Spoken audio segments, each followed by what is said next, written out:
for another in our series of occasional talks about various aspects of the Roman army, Roman warfare, the Roman Empire, its political system, its military system, provincial government.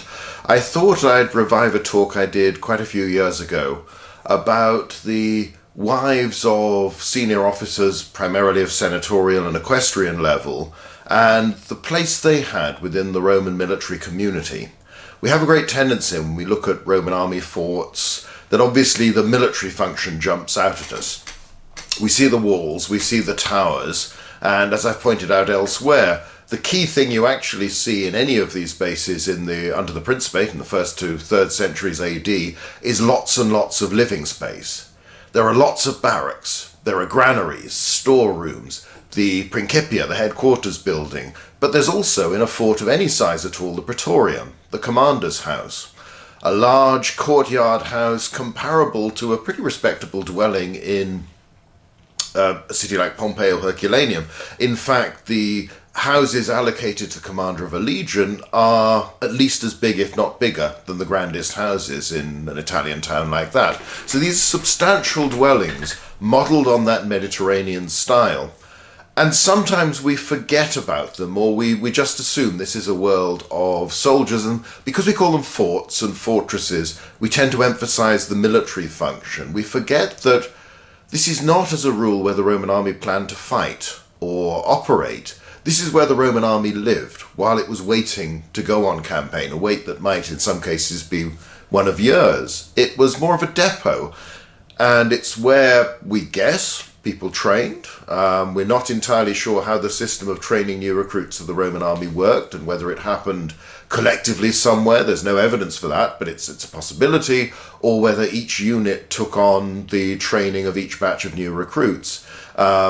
Easier to imagine that happening with a legion, where you've got a force of 5,000 or so men.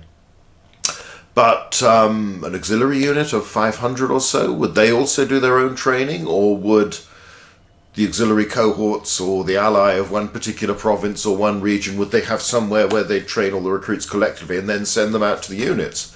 We don't really know. These are not the sort of things that the Romans talk about very much.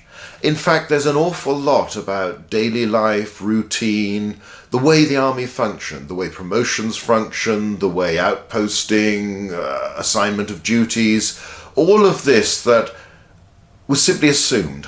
It's not the sort of thing that the grand historian, somebody like Tacitus or Dio, is going to talk about, unless it had a significance to some other incident in a wider event that they're explaining, they're recounting the story. And it's not the sort of thing that we're going to get theoretical manuals telling us about. Now, you could argue, you can go back to modern predecessors of modern armies, so the British Army of Wellington's time, a subject I've got a deep interest in. I've written novels about that era. And even the specialists on the period admit there's an awful lot we don't know because nobody bothered to write it down. Or if they did write it down, we haven't spotted it yet. It's tucked away somewhere. There isn't an official regulation about how you do lots of things. And that's an army only removed from us by a couple of centuries, same culture, same language. There's still a lot we don't understand. With the Romans, there are far more problems like that. There are just many, many things that were taken for granted and may well have varied in the way things were done over the empire, over time. Again, we tend to focus everything down and compress it all down to the Roman army, rather than lots of military institutions operating over a very long period, over a very wide area. Things may have been done a particular way because someone on the spot decided that's how they were going to do it, whether they had authority or they simply delegated this to organise this, and it became the habit. But it may have become the habit only in that unit or that area or that province, or it may have spread more widely. There are all sorts of little oddities like this. I remember when I was in the OTC at Oxford, we had a new colonel take over who was an infantryman rather than a tank man, and he passed around an order that we were to wear our stable belts differently, the other way around to how we'd been doing it before. Presumably some preference as to his background and the way the battalions he was used to, the units he was used to, did things, or his own particular preference. Very minor thing, but nevertheless a new way of doing things was established. So to come back from this preamble, some of these talks I'd like to consider aspects of how the Roman army may have worked. And in this case, we're going to broaden it a little bit. We're not really talking first and foremost about soldiers, we're talking about their families. And again, we should have spotted years ago that these grand civilian-looking houses in the middle of every Roman fort, and they're there up on Hadrian's Wall. You can look at somewhere like Housesteads, and you've got a nice courtyard house with that sheltered garden to protect you from the blazing heat of the Mediterranean sun at noon. Not a big problem in northern Britain as a rule, but it would shelter you from the wind and the weather. You have larger buildings in many of the others. In a legionary base, the tribunes would get substantial houses. The senatorial tribune, a very big one. The equestrian tribunes, big but comparable to the ones in an auxiliary fort. The senior centurions, those are the first cohort, got houses. Again, not quite as big, but substantial establishments, clearly not designed for just one man or one officer, even and a couple of servants. This is for a household. Until recently, we'll use a lot of material from the Vindolanda tablets and from the excavations at Vindolanda when we talk about these things, which gives very clear evidence for the presence of officers, wives, children, households, slaves, freedmen, all of this sort of thing, living there in the middle of a military base. But we hadn't really put together a lot of the hints that were there in the literary sources, or tried to explain just what was going on and what was the role of these women who were there. What sort of life did they lead? How long would they tend to be in any of these areas? What sort of community did this mean and create? Because again, we talk about fort, we talk about fortresses by convention. It very much emphasizes the regular military aspect of day-to-day routine, which was surely there. But perhaps it would be better, and when you look more closely at a map or a plan of one of these sites, you realize these are really garrison towns, rather than just a fortification with troops to guard it and to operate from it. Because outside each fort you have the canabai, what will become the vicus, the more formal civilian settlement, so that even the formal military element rarely covers the majority of the surface area of a site. You've got all these civilian buildings, you've got these narrow streets, you've got these strip houses, you've got some larger buildings, you've got industrial areas, you've got temples, you've got the Mancio probably at Vindolanda, the way station for imperial visitors, perhaps originally built for Hadrian himself when he came to oversee the, or at least look at the wall and the site where it would be built. So that you have a much broader community, lots of people supporting the soldiers. Because again, there are lots of things soldiers want to do that aren't necessarily to do with fighting. And while famously Roman soldiers were forbidden from contracting illegal marriage, a reform that we can't actually date. It obviously happens under Augustus, but there's no record of him passing a decree or a regulation that soldiers could no longer marry, and that as it comes in the law later on, if they were married on enlistment, they would instantly be divorced. Before this, Roman soldiers could marry. And you have relief measures passed by various emperors, Hadrian included, culminating in Septimius Severus, who appears to something like let the soldiers marry. We'll do another talk on another day about the rank and files, families and soldiers, because that's another big topic. But where we tend to focus on that, we rarely look at those of the senior officers who are of equestrian status, or some of them are senatorial status. So again, you're looking at some part of the elite of the Roman Empire. Again, it's always worth reminding ourselves that there are about 600 senators in the imperial period. Now, if you look at a province like Britain that seems out of the way, you still have 3 legions, each with a senator in command, and each with its senior tribune, who is somebody who's not yet been admitted to the Senate, but is a man in his late teens, early 20s, aspiring to that career. And you have the governor, or later from latter part of the 2nd century, 2 governors, also senators. So you've got something like 4 to 5 men who are already in the Senate, and another 3 who are going in that direction and following that career, probably in Britain at any one time. Which means that given they may spend a few years there in each case, some more, some less, a significant minority of the Senate passed through Britain at some stage in their career. And the same was true of any of the other military provinces. So it's an important factor when we come back to consider grand strategy, central planning, what the empire was supposed to do, which we will do in the future at some point, that we remember this level of experience. There is a tendency to talk of the Roman aristocracy as if, unless something is written down and preserved in one of our surviving sources, then they kind of had no concept or knowledge of a subject whatsoever. It's a little bit extreme, but scholars can think that way. You know, if we don't have the evidence for it, then it can't possibly have happened. They can't have done this. It's not always the most logical way of thinking about issues like this. So today we're going to talk about officers' wives. And I thought we'd start, we'll go to the New Testament and read what's probably quite a familiar passage, particularly people will might hear at Easter time, from Matthew's Gospel. And here you've got, this is talking about Pontius Pilate. When he was set down on the judgment seat, his wife sent to him, saying, "Have you nothing to do with that just man? For I have suffered many things this day in a dream because of him." It's where we'll lead to Pontius Pilate famously washing his hands and condemning Jesus to crucifixion. Now, that's the only mention that Pontius Pilate has a wife anywhere in ancient literature, just in that one short passage.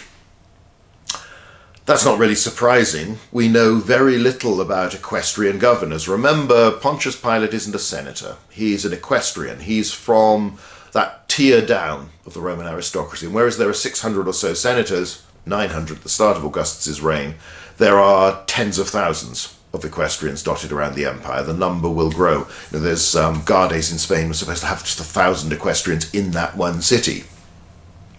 So they are people of substantial wealth and importance, but there are quite a lot of them. And many of them are not recorded at all. We happen to know about Pontius Pilate because he appears in the New Testament, but also because he appears in Josephus. A couple of other mentions elsewhere, usually connected with later discussion of Christianity. And there is one inscription from Caesarea Maritima of his time there where he'd constructed a building called a Tibereum, something devoted to honouring the Emperor Tiberius. But that's not really surprising. Judea at this time is a second-tier province governed by an equestrian with a very small non-legionary auxiliary garrison. It's not an important place. You know, this is not big league stuff. The only reason we get as many sources about it as we do is because of the amount of trouble, rebellion leading to the big Jewish rebellion under Nero in 66 that prompts Josephus to write about the area, but also prompts people like Tacitus now and again in the surviving sections to take an interest. So we shouldn't be surprised that we don't hear about her in any other respect. We know nothing about Pontius Pilate apart from his time in Judea. You know, there are some very, very late, but almost certainly invented sources that talk about him. And unless a career inscription turns up, it's unlikely that we ever shall know anything about him. You know, he doesn't say anything beyond his rank of praefectus on the surviving inscription. Some equestrians, because they'll donate something to a hometown in Italy or elsewhere, will either be commemorated by the local worthies who are saying thanks for this. You'll get a list of their military ranks, their civilian officers, and you can put together their career. But that is a very, very small minority of equestrian officers. You know, there's an equestrian officer, a prefect in charge of every auxiliary cohort, every cavalry ala. There are 5 of them in every legion. There are exceptions. This use of equestrians as governors is an invention of Augustus. It hasn't happened before, and it's something of a peculiarity for quite a while, but Egypt will be the largest case, where you have the governor, praefectus there, and the legions are commanded by equestrians. But if you think of the number of units around, it means you've got, you know, a couple of thousand equestrian officers at most times. So there's a lot of these people. It's not surprising we don't know very much about them. Significant thing with this is most people will read the passage and they'll be thinking about other things, but it takes for granted that a governor of a minor province has his wife with him. That's for the nature of the story, that's what needs to be there. Again, we probably don't think much about it, but as we'll see, this is again an innovation of Augustus and afterwards. But let's go back to one of my favourite passages from the Vindolanda tablets, which has inspired the first Vindolanda novel. So this is one of those talks where there will be a bit of an overlap between what I've done on the fiction side, but also I'm really going to focus on the non-fiction. So this is the famous birthday invitation. So it's Claudia Severa to her Lepidina greetings. On the 11th of September, sister, for a day of the celebration of my birthday, I give you a warm invitation to make sure that you come to us, to make the day more enjoyable for me by your arrival. If you are present, give my greetings to your Cerealis. My Aelius and my little son send him their greetings. I shall expect you, sister. Farewell, sister, my dearest soul, as I hope to prosper, and hail.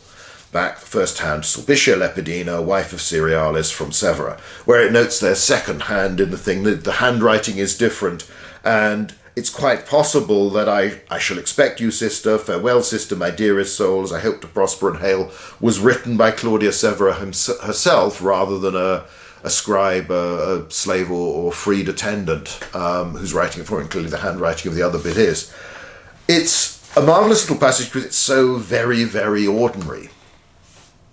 And it takes for granted that you have the wives of two garrison commanders. Claudia Severa is at Coria, almost certainly Corbridge. I mean, it makes the most sense, and it seems to fit. I think, you know, eventually it'll we'll be confident we won't put in the almost certainly, but as with a lot of place names, you have to be a little bit cautious because they're not listed that clearly. But you have her there at Corbridge, so that's not that far to the east of Vindolanda. It's, 10 minutes, quarter of an hour's drive, something like that, if that today. And she's writing to Sulpicia Lepidina. We get the lady's full name. We get it right there at the bottom of the address. Wife of Cerealis. Flavius Cerealis is commander of the Batavians at Vindolanda. And that's where the message turns up. Now, I invent a whole sort of Western story for it with them in the novel, but the point is the everyday quality of this. There are two, aristocratic's perhaps the wrong term, but gentlefolk, gentlewomen, women from a reasonably high, pretty high social-economic status, wives of army commanders who are passing their time on the northern frontier. This is date, we don't have the year, it says 11th of September, they've slightly varied, they've gone from sort of 98, 99 arrival of these two to probably 101. There's a little bit of wriggle room either way, really, because we're dating on the basis of archaeological levels and other datable material, but say round about the year 100. Very end of the 1st century, beginning of the 2nd century AD, Vindolanda is on the edge of the world. This really is the fringe of the Roman Empire. Nearly all the bases further to the north have been abandoned. Tremontium and places like that, Newstead as it would be called today, let alone the Gas Ridge frontier, Inchtutil further in southeastern Scotland, that had been occupied in the 80s AD, occupied for a few years, quite substantial military installations constructed there, implying a very large garrison. In the case of Inchtutil, a legionary fortress that isn't quite completed, but was, substantially operational. Most of it was there. They just hadn't finished some of the central buildings. It's abandoned. Famously, they buried large quantities of nails because they couldn't be bothered to cart them off, and they didn't want the locals to have the ready supply of iron. The other smaller outposts are also abandoned. So you really are on the edge of the Roman world, and yet these two women are issuing birthday invitations just as they might at home in Italy or Gaul or Spain or any of the settled provinces where a lot of equestrians dwelt. And they're talking about their children. They're having a birthday party. It's a social occasion. It's very normal. It's very matter of fact. And again, it's a reminder that, as I've said, you look at any Roman fort and you've got a big house provided for the commander, and particularly for an equestrian officer or even more for a senator. And these are substantial houses that again very much fit the style of how people of that social class would live in their hometown in a settled province. And it provides reception spaces and spaces for the household, or that sort of thing. But let's go back a little bit in time, because again, we've sort of ignored this for quite a long time until comparatively recently, when Vindolanda material has sort of emphasised, beaten us over the head and said, look, we've got to allow for these communities here as well, and for the presence of all these well-to-do women, but also women of other social classes as well, and children within the forts. But if you go back to the Republic, this would have been unimaginable, partly because the Roman army at that stage is not building permanent forts yet at this stage. It doesn't garrison, it doesn't quite have the frontier systems. They still build forts at times, but there's very little evidence for any occupied over decades and longer, in the way that you will have forts that last a long time, or sites like Vindolanda where successive forts are built one on top almost of another. But in the Republic, there were severe restrictions on the travel of senators outside Italy. You know, you were supposed to stay in Italy, and it was only really during civil wars and the like where you ended up going off without permission, or you had to be sent either as a governor to a province, or you would be allowed to go as a member of staff, perhaps a legatus, a senior representative of that governor, proconsul, pro praetor, depending on who it was and where it was.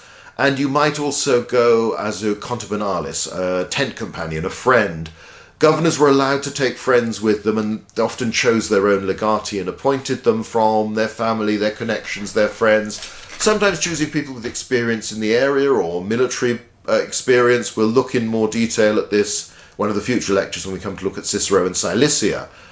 But also it might just be any other connection. They might have business interests in the area. They would go with you, but they would need formal permission for the Senate. They need to be approved to go. And then the Senate might also send out embassies, often boards of 3, sometimes boards of 10, to act as ambassadors, to deal with a particular negotiation, to investigate some issue. But if you went abroad as a senator, if you went beyond Italy, you went with senatorial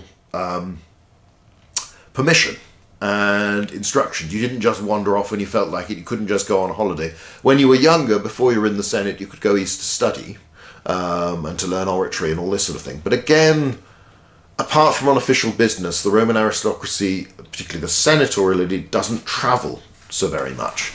And when they do travel to provinces, again, in most cases, the terms of office were comparatively short. Some people would only spend a year in a province, as Cicero is very keen to make sure that's what he does and no more when he goes to Cilicia, because he doesn't want to be there in the first place. And he'd avoided having a province after his consulship in 63 because he wasn't really interested. He wanted to be at the heart of things in Rome, and he's only forced to go because of subsequent legislation in the build-up to the Civil War. Again, these are all things we can talk about at different times. But many people, some governors would go out for several years. You know, you've got the famous Verres quote when he's governor of Sicily: you need 1 year to pay off your debts, 1 year to make yourself rich, and 1 year to be able to bribe the judge and jury to get you off when you're condemned when you get home.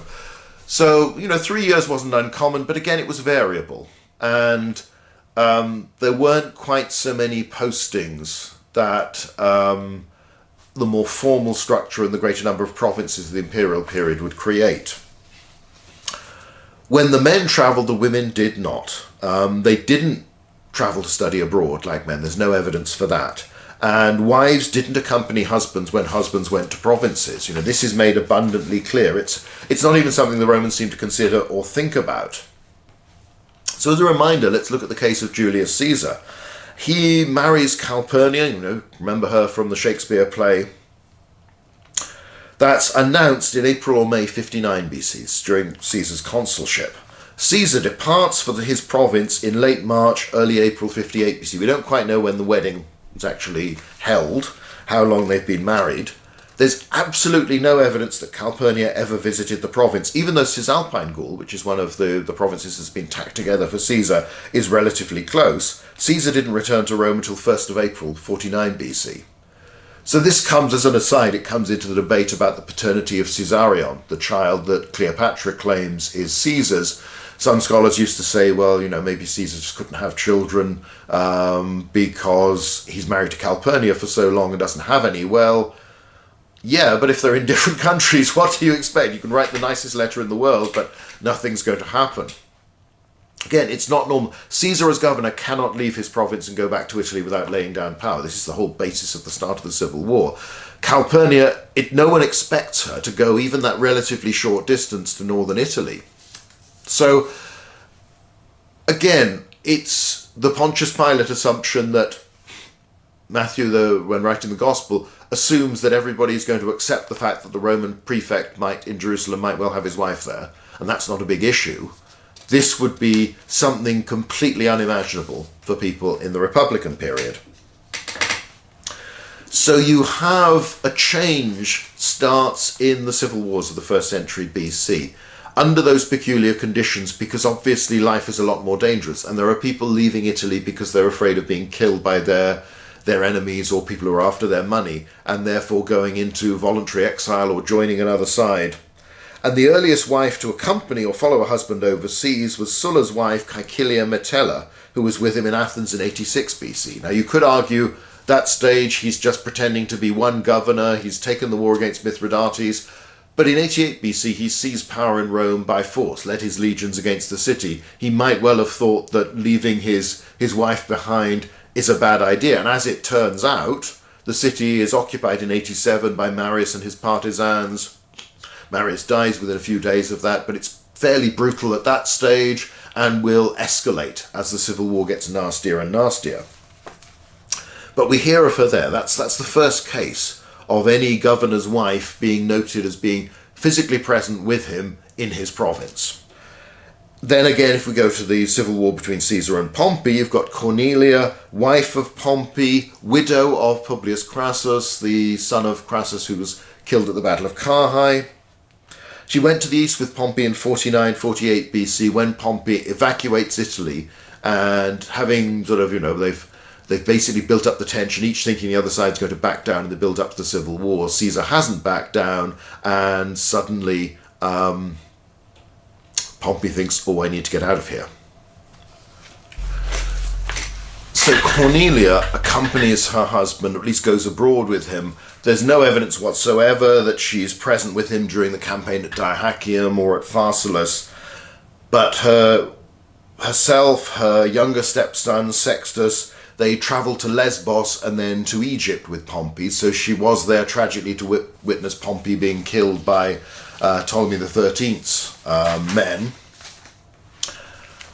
It's also common during the proscriptions in 43 BC and the following years. Again, there is this element of danger. A lot of people are fleeing abroad because if they stay in Italy, they feel fear for their lives. So we hear about Livia, subsequently the wife of Augustus, but she's at this stage married to Claudius Nero, son Tiberius. There are stories of that twice the infant Tiberius's crying was said to have threatened to give them away. When they escaped from Sparta, there was a forest fire, Livia's hair and dress scorched by the flames. All dramatic stuff. I think they did a bit, but over the top and ridiculous in that TV series Domina about her that moved beyond this. One thing that's worth reminding ourselves is there is no evidence at all for women being killed during the proscriptions. There are some suicides, there are some people being beaten, but it doesn't seem to have been, as would become the practice subsequently in the Imperial period with, say, the repression of Sejanus and his followers, where the families are massacred as well and are executed. That seems to have been a line that in the late Republic they hadn't yet crossed, at least in a substantial way, although you do hear of the brutality of groups of former slaves and freedmen employed by Marius and Sulla and others. So, but as I say, there's no direct evidence. And let's come on to somebody else again from the same period and look at Mark Antony, who's married several times. First of all, Fulvia. Again, the poor woman has been widowed twice before we get as far as Mark Antony. She's active in raising support and recruits for Lucius Antonius, that's Antony's brother, in 41 to 40 BC for the Perusine War. They end up being besieged in Perusia. She's accused of wearing a sword and issuing orders like a commander, but wasn't present at Perusia during the siege, even though we found lots of these lead sling bullets. At least that's how they're normally interpreted. Some people have tried to argue they might have been ammunition for light artillery. And quite a few of them are obscene references to Fulvia and hit her in the private parts and this sort of thing, in the same way there's all about Lucius Antonius's boldness. But again, they're mocking someone who was seen as the enemy but wasn't actually there and fighting. So although she sometimes comes across as this dramatic figure who's taking a very active role, and she was clearly an intelligent, forceful, good organizer, who was navigating these extremely dangerous political currents pretty well, nevertheless, she doesn't seem to take an active role. She's not a military commander in that respect. Then later on, after Fulvia has very conveniently died, Antony is married to Octavia, who accompanies him to Athens for the winter, when Antony, post-Philippi, is effectively taking charge of the Eastern Mediterranean. And he takes off his military cloak, he dresses Greek style, has a holiday they attend, the theatre, they attend lectures, celebrations, festivals within Athens, and she goes with him. She's supposed to have taken a keen interest in the philosophical talks and this sort of thing. This is a slightly ambiguous episode because, as I said, there's this emphasis in Plutarch's biography, where we get most of this information from, that Antony is sort of taking a holiday from his official duties, or at least from his military duties, and therefore having his wife with him. But again, it's how during this civil war period, at least for many of the big names, and it might just be that we only hear about them and not about other people, that wives do start to accompany husbands and sometimes children as well. Doesn't mean that the governors, when they go out to the provinces without their wives, are living this lonely celibate life. You do get some references to mistresses.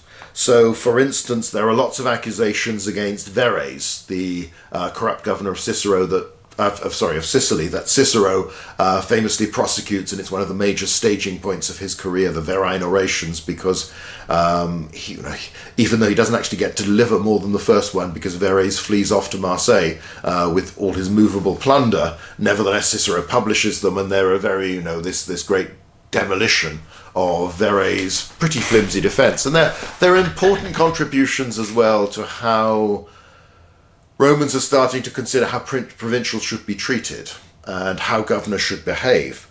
But there are lots of accusations that Verres is being influenced by his mistress. He's living with her openly, scandalously, and she's persuading him to carry out various crimes and robberies, this sort of thing. The most famous example is of Lucius Quinctius Flamininus, who's expelled from the Senate after executing a Gallic noble at a feast in order to please his lover. The sources vary as to whether the lover is a boy lover, a male, or a female prostitute. But again, this is not the famous Flamininus, by the way. This is who'd won at Cynocephalae in the Second Macedonian War. This is another one. But again, this is a story where we have it because someone had stepped beyond the mark that was acceptable. So probably having a few mistresses, having lovers while you're out in the province was okay as long as it was kept quiet. Discretion is generally the watchword of the Roman aristocracy in this period. You can pretty much do what you like as long as you don't flaunt it in people's faces, and as long as it doesn't come to influence you in your public role. This one is wrong because it's considered that the lover is influencing the decisions of a provincial governor to the extent where he's actually killing a local aristocrat. According to just to please the lover, male or female, in the same way that Verres' mistress is influencing him to rob temples, to rob the wealthy and generally do these things. So again, there is the assumption, you get these stories about Julius Caesar, that having mistresses is one of those sort of foibles that's considered to be quite funny. It's something you can throw against someone, but it's not a terrible, terrible crime. Again, as long as they're reasonably discreet. If it doesn't hinder them doing their jobs. Obviously, famously, you have Suetonius talks about Caesar's soldiers singing about all the mistresses he's had in Gaul. Tacitus talks about an aristocrat who generations later claimed that his great-grandmother had been seduced by Julius Caesar, and therefore he was somehow of imperial blood. He was a Caesar. More famously, he has the affair with Cleopatra in Egypt. Less often mentioned is his affair with the Queen of Mauritania, who's married to someone who isn't her brother, who has a sort of a proper husband in a sense, but doesn't stop Julius Caesar from, at least according to rumour and gossip, and while it's hard to tell and you end up thinking, well, any slight rumour and you're expecting Caesar to be up to this sort of thing, nevertheless, a lot of people believe that this had happened. It's quite possible that it did.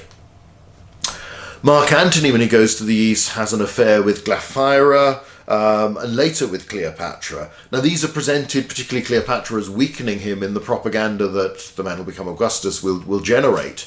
But again, it's because it's influencing his decisions. This Glaphyra is supposed to have been so persuasive with Mark Antony that he appoints her son as a dynast. And it moves to the extreme case where he's got the donations of Alexandria and he's giving Cleopatra's children, his own children, half the Eastern Roman Empire, and lots of things he didn't actually possess. So women do appear, but it's in an unofficial capacity. You're not supposed to have, except in rare occasions during the civil wars, a Roman aristocrat with his proper lawful wife and perhaps children as well, present there in the provinces. And even there, they're not supposed to be influencing what he's doing. That's not how it's presented. A Roman official who is influenced by the women in his life or lovers of unofficial capacity, that's considered to be wrong. That's a bad thing. That's undermining the system. Just before we move on, there's an interesting passage from Cicero, one of his speeches against Mark Antony, the famous Philippics from 43 BC, which reminds us that many of our assumptions about the Roman army only apply to later and are not true in the 1st century BC. This is talking about the defeat of Mark Antony in the Forum Gallorum campaign. And then the rewards that the senators before appointed for the soldiers to be paid to the parents, children's wives, and brothers of those who've fallen in this war for the sake of their country. That for the same rewards to be given to them as should have been given had they survived their victory to the soldiers themselves who've become victors in death. It's a reminder, at this stage, soldiers are still just ordinary citizens. They can marry like anyone else. It is expected by Cicero that many of the soldiers in this army, some of whom are recalled veterans of Caesar's day, but nevertheless, generally other recruits as well, have wives, have dependents, have families, and the state is recognizing them. I do tend to wonder whether the restriction on marriage comes not because Augustus and senior Romans were concerned that it was a bad thing having women and children around army bases, but simply because the state was penny pinching, didn't want to take responsibility for looking after widows and orphans, or the children of soldiers, and didn't want to officially provide them with food or any sustenance or bonus in pay or whatever, let alone if the soldier himself. Because it's very clear that soldiers did take women who, as far as they were concerned, were their wives and raise proper legitimate children as far as they were concerned, even if the law said something different. It's basically, you can do that, but you're paying for it. It's your responsibility. The state is not going to take over this. Now, the pattern of the civil wars very much becomes confirmed during Augustus's reign. And not only Augustus himself, but members of his family will routinely travel with their wives, their children. So, for instance, we know that Livia accompanies Augustus to Gaul and Spain in 27 BC. So this is very early on, right from the very start. She hasn't been with him in, say, the Actium campaign or going to Egypt, but those are brief military operations. But when he's going on a tour that'll involve administration as well as supervising some military operation, she's there. Not necessarily with the army when he actually goes on campaign, but in the broader area. She's said more generally to have gone with him on most of the journeys during his reign, and the pattern's copied by quite a few of the family, Drusus, Germanicus, the younger Drusus. It's not universal. Agrippa doesn't seem to take his wives with him. Julia doesn't go with him, nor does she go with Tiberius. Though again, given the difficulty of that relationship, it's not clear whether in other cases, in earlier marriages, things were different. So there's a nice quote from Suetonius in his Life of Augustus where he talks about a letter written by Augustus that again emphasizes this sort of domestic element while they're away. Because it was sent from Lugdunum, modern-day Lyon in France. And Augustus says how he spent the quinquatria, I'll get there in the end, a festival very merrily, my dear Tiberius. He's writing to Tiberius, who's back in Rome.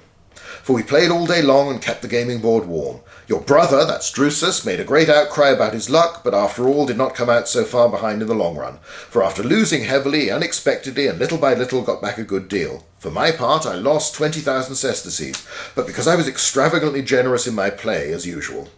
If I had demanded of everyone the stakes which I had let go, or had kept all that I gave away, I should have won fully 50,000. But I like that better, for my generosity to exalt me to immortal glory.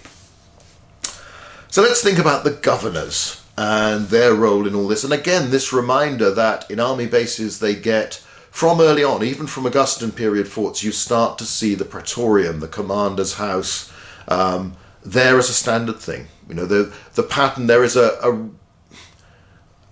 the design of forts becomes far more regular, far more consistent during Augustus's reign. You can sort of see there's a bit more variation early on, as there has been in Republican bases, but it becomes more and more regular, predictable as the years go by. And it seems to be part of this general reform of the army and standardization to a degree of lots of aspects of equipment and probably training, discipline, organization, the way the army does things. In a sense, Augustus is trying to establish a permanent army and how it will operate, making best use of sort of best practice, as he considers it, from Roman tradition already. So you can see there's a picture here of, this is the reconstructed building at South Shields, the partially reconstructed commander's house they've built there. That's much later, that's 4th century AD, but nevertheless gives an idea. You've got a dining room, the famous triclinium, the 3 couches, tables in the open space for slave servants to bring in the various courses of food. And Roman meals tended to involve lots of courses of lots of different things. And it's hours of conversation and leaning on your elbow and talking to people. And this is the sort of the intimate dinner of 9, 3 couches, 3 people on each one. But you could have bigger occasions with more sets of triclinia, more couches around, and your status would depend on how close you are to the host. So again, it seems to be routine. Commanders are having these houses built for them that, as I say, compare very closely with the sort of civilian houses that they would be living in. A senator probably gets a slightly less impressive house than his own back in Rome, but nevertheless it's still a grand house. As I say, the houses given in a legionary base to the commander of the legion are as big as anything you find at Pompeii and Herculaneum. They are that size. These are large structures. One problem we have with a lot of architecture like this, we tend to assume, and all the reconstructions assume, that they're single story. Often the walls are substantial enough that they may well have had more than one story, but we don't really know because it doesn't survive. So we're guessing with that sort of thing. But these are big, rather lavish houses, initially in the early period, timber. So some of the luxuries that we take for granted later on, like your own private bathhouse, which you get in the commander's house of any auxiliary fort, hard to see how they do that in a timber building. The necessary furnaces and underfloor heating are likely to be a very unhealthy thing to do in a building that's made of wood. So how arrangements like that would be made? There is a tendency, mostly it's latter part of the 1st century, in some provinces a little bit later. The first stone fort of Vindolanda doesn't come until a couple of decades into the 2nd century AD. In a lot of areas, bases start to be rebuilt in stone much earlier than that, but that's the general pattern. By then, and by the time you rebuild in stone, you very definitely do get underfloor heating, a bathhouse, glass in the windows, all this sort of thing, and plaster on the walls, mosaics, quite good standard of accommodation, decoration, all of these sorts of things. Now, how'd you get there? Here's a picture of the reconstructed carriage in the museum at Cologne that's based very closely on finds they've collected. And it's one of those things, it used to be thought that ancient carts were fairly simple affairs. It's now pretty clear from archaeology, because we were relying before on sculpted images of them that tend to be quite crude and compare unfavourably to, say, medieval illuminated manuscripts where you've got paintings that start to show things like suspension and this sort of thing. It's now fairly clear that the Romans had the capacity to make carriages that were as comfortable as those of the 18th century. So, this is still, it can be a cold, uncomfortable, bumpy way to travel, but it's not so terrible as all that. And you find in the Vindolanda tablets, Cerealis refers to the ridulla, which is, rider was a type of carriage, and that's obviously a sort of nickname, our little carriage type thing.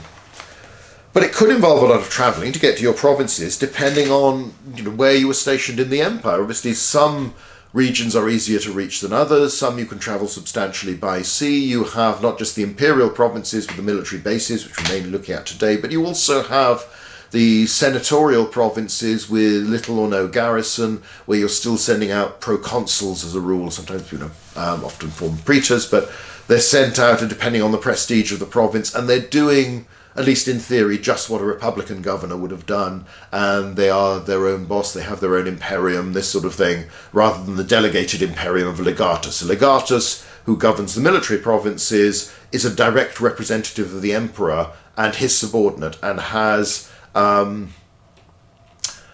makes use of the emperor's imperium but doesn't have it in his own right. This is delegated. So travel was quite a big aspect of this, and as the empire develops, you will get the imperial post service that develops. It starts under Augustus, but it becomes more sophisticated as time goes on. So let's hear a mention. In the early 2nd century, the younger Pliny was sent out to govern Bithynia and Pontus. Now, he was sent out as a legatus, as a representative of the Emperor Trajan, even though this was normally a senatorial province, and they got into financial problems. Many of the cities were heavily in debt, their finances were in a state. Pliny sent out to sort of sort things out. And after his death, because he dies whilst he's in office there, book 10 of his letters was published, which includes lots of letters from Pliny to Trajan and some replies. And clearly this is done with official approval. You don't think you'd just be able to produce all this stuff the emperor had written unless Trajan wanted you to. And it seems to fit with a lot of literary traditions at the time that are manuals of how to do things. And in the way you could see Pliny's letters as echoing Cicero, obviously in his collections of letters, but also giving people an idea of how you can be a good Roman and a good senator under the Principate, under the leadership of the emperors. And it's notable, the political element, the emphasis on elections and things that is so dominates Cicero isn't there in Pliny. But he talks a lot about trials that still are very significant, and he talks a lot about day-to-day things and patronage and arranging matters like this.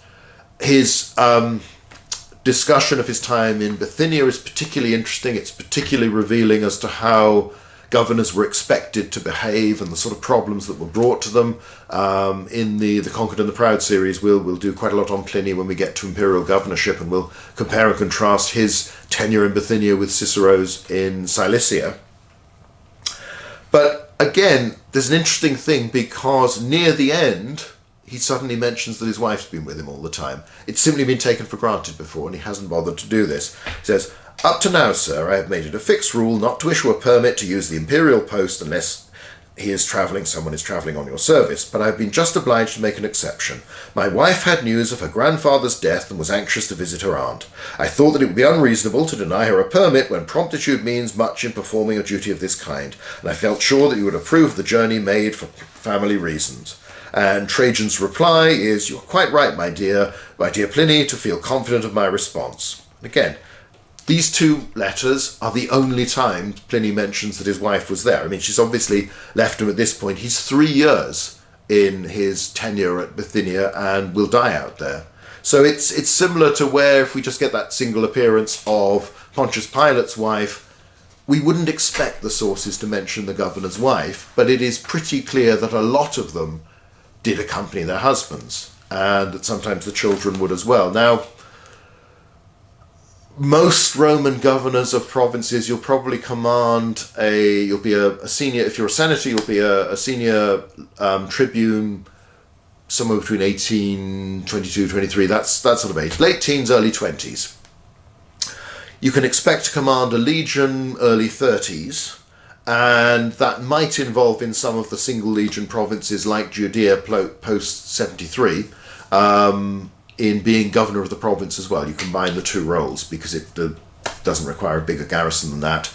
On the other hand, you might not be governor of a major military province until your 40s or later. So that will affect. Roman men will tend to marry younger wives, but so, the odds are the women are more healthier, younger, fitter in a sense. On the other hand, in individual cases, this will vary. Some people will not be healthy. Some of these journeys could be pretty arduous just in terms of sheer distance and the climate of where you're going. So presumably there were lots of factors that would determine, not least the fact of whether the husband and wife liked each other or found each other useful. Does the governor think his wife will be an asset in his social duties while he's in a province? perhaps particularly important if you're in an area that has lots of cities, lots of a tradition of the sort of civic society that a Roman could understand. There may also be, as time goes on, you'll end up with family connections in provinces. So you might have an interest in that respect because the senatorial class will expand to include people from most provinces of the empire. So some wives go with their husbands when they go to govern a province, some do not. And we can't really quantify how many did this. Again, all we would say is that when there's a trace of a house for a governor or a building for a governor, not always easy to identify. We would, it's on a grand scale, and we would expect it to be at the very least as big as the house provided for the commander of a legion in a permanent legionary fortress. So these are substantial houses that can accommodate a household including women, children, slaves, freedmen, everybody else. So the provision was made, and we don't quite know how often people took this up, but probably more often than not, I think, is the impression of the sources, but it isn't much stronger than that. Some people, for personal reasons, didn't want to have their wife with them. We hear again from Pliny of a mistress of a chap called Classicus in Baetica. Now, in this case, the mistress is back in Rome. So, but the letter that this man rather foolishly writes is made part of the evidence of the case, because he writes back and says, "Hooray, hooray, I'm coming back to you a free man, now that I've sold most of the Baetica," that's the people of his province, "for 4 million sesterces." And it's produced as evidence in courts. This is a case where a governor's been, squeezing every penny he can from his province, from his provincials, taking bribes, imposing burdens on people. In this case, he's boasting not to his wife, but to his mistress, of how he's got rid of his debts. Augustus spent most of his reign travelling. He's outside Italy, let alone outside Rome, more of the time than he's actually there. And he visits virtually every province in the empire at least once, and in some cases more than that. That always surprised me. When I did the biography, this hadn't sunk in, because you tend to think of most emperors actually staying in Rome and Italy, as Tiberius would do, and it's Tiberius who sets the pattern. Nero will famously go on his tour of the Eastern Mediterranean, he'll go and win the Olympic Games and all this sort of thing, but otherwise doesn't travel a lot. Caligula wanders up to the north coast of Gaul, operates beyond the Rhine briefly. Claudius will go to Britain, but for less than 2 weeks, to be at the Kill and the big surrender at Canulodonum, modern-day Colchester, in the early stages of the invasion, so he can make sure the credit is associated with him. But most people don't really travel around. Most emperors choose not to. As time goes on and they're drawn from outside the imperial family, there's more chance they've travelled before they're emperor. And somebody like Tiberius has done a lot. He's been in imperial service, he's been Augustus's dog's body for much of his life, then he's gone off to Rhodes for a while and sulked there for a bit. So he's spent a lot of time abroad. You can understand why a man who's well into late middle age by the time he becomes emperor is just fed up and doesn't want to travel anymore. And then doesn't like Rome and withdraws eventually to Capri. Hadrian, however, certainly was a great traveller. So we can imagine, there are times when the emperor goes, and when the emperor goes, the impression is, again from the sources, that his wife and household travels with him. We have cases, it's the Historia Augusta, so it's not the most readily credible source, but Hadrian famously didn't get on with his wife Sabina, and her disgrace, which also involved the disgrace of the biographer Suetonius, who'd been a senior civil servant, really, at this point, in charge of much of the emperor's correspondence. He seems to be disgraced at the same point. The way the narrative appears is that this seems to have happened in Britain, when Hadrian was visiting in 122 for a matter of months. And we certainly read elsewhere of the arrival. Now, later on, she would not travel with him, and he'd famously parade Antinous, his teenage lover, much to the scandal of everyone. Again, it's not so much that he has a boy lover, it's just that he's not discreet about it. This seems to be what bothers a lot of Romans. Apart from the fact that, again, Hadrian just rubbed people up the wrong way. Again, for those of you who've read The Wall, the novel, I follow this approach. So I do have Sabina coming over to Britain, Suetonius here as well, because it was interesting. It was a good part of the story. It was a good excuse to bring these characters in. And I tried to suggest how it might have worked and how the Empress might be expected to perform much of the social role she performed in Rome in entertaining, presiding over banquets for senators' wives, for the wives of the wealthy, acting as a sort of conduit to the emperor, even when travelling. Now, we read of some wives being very active. So if we go back to Tiberius's reign and the wife of Germanicus, the son of Tiberius's nephew, the later adopted son, and the son of his brother Drusus. When you get this famous incident when Germanicus had been campaigning across the Rhine, it's all the aftermath of AD 9, the destruction of the 17th, 18th and 19th legions by Arminius, and the sort of follow-up campaigns to try and punish him, set things right. And in the meantime, a rumour had spread that the army had been trapped and the German columns were on the march for Gaul. And had not Agrippina prevented the demolition of the Rhine bridge, there were those who in their panic would have braved the infamy. But it was a great-hearted woman who assumed the duties of a general throughout these days, who, if a soldier was in need, clothed him, and if he was wounded, gave him dressings. Pliny, the historian of the German wars, that's the elder Pliny, uncle of the Pliny we've just been talking about, asserts that she stood at the head of the bridge, offering her praises and her thanks to the returning legions. Now, this is a very public role for the wife of, in a sense, an imperial prince. And Tacitus writes, as clearly the source Pliny did, in rather admiring terms of her personality. Now, that's in part intended, because obviously he's going to tell a story about her fall from grace and persecution by Tiberius. Again, those of you who've watched I, Claudius, the drama, or read the novel, will be familiar with a lot of this stuff. Tiberius' reaction was hostile. There's a reproof sent.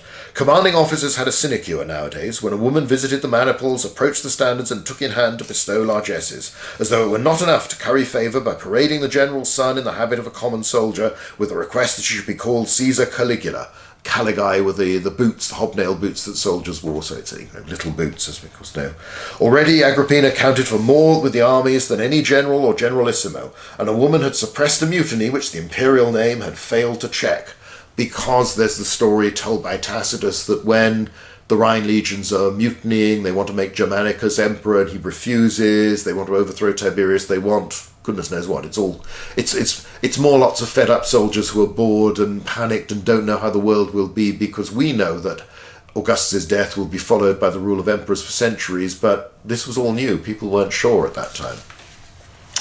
And when Germanicus sends her away from the camp because he doesn't feel it's safe, and she's being escorted out to go to one of the towns nearby. The soldiers are supposed to be horrified by the thought that Augustus's grandson and great-grandson and their mother, the boy's mother, are not safe in a camp of the Roman legions, and they'll be safer with a load of Gauls. This is horrible. It breaks the spirit of the mutineers. So that's the way it's told. Now, another case, again, we're coming back to I, Claudius country, and you've got Piso and Plancina. Piso is sent out as the governor of Syria. Now, for a long time, we only had Tacitus' account of the incident and what followed. That's all around his falling out with Germanicus, when Germanicus is sent to the east, and Germanicus' subsequent death in possibly suspicious circumstances. Again, the I, Claudius version is that Caligula helps to murder him. Then Piso, who's been thrown out of his province by Germanicus, returns and starts to act as governor again, and there's the threat of an outbreak of civil war. We've now got, this was discovered back when I was a student, and I remember it was one of those really exciting things, but suddenly you had an inscription from Spain that records the Senatus Consultum, the Senate's decree passed after the trial of Piso, basically condemning his behaviour. And although there are differences in emphasis to Tacitus' account, it is remarkably close, which is a reassuring thing when so often we only have the account of someone like Tacitus to know what's going on. So Piso and Plancina, according to Tacitus, Piso's brain was fired by lineage and wealth of his wife Plancina, probably the daughter of Lucius Manatius Plancus from the Civil War era, whose very large tomb is still visible there in Italy today and was a sort of, frequent landmark to be seen by people on the Grand Tour in centuries gone by. He's somebody who managed to change sides always at the right time. Comes across as a very slippery character altogether, but ended up alive, which many of the leaders of the Civil War era didn't manage to do, but also very, very wealthy and in with the new government. And Plancina, beyond question, had advice from the ex-empress, that's Livia, bent with feminine jealousy upon persecuting Agrippina. So it all builds towards this sense of a vendetta, suspicion of Livia and Tiberius against Agrippina, of the perception of Germanicus not as an heir but as a rival, and as someone who's much nicer than Tiberius and so much more popular. It's a big deal. It's a major part in one of the episodes of I, Claudius, and it's done very well. But again, it's quite clear that not only has Agrippina gone out with Germanicus to his eastern command, Plancina has gone with Piso as well.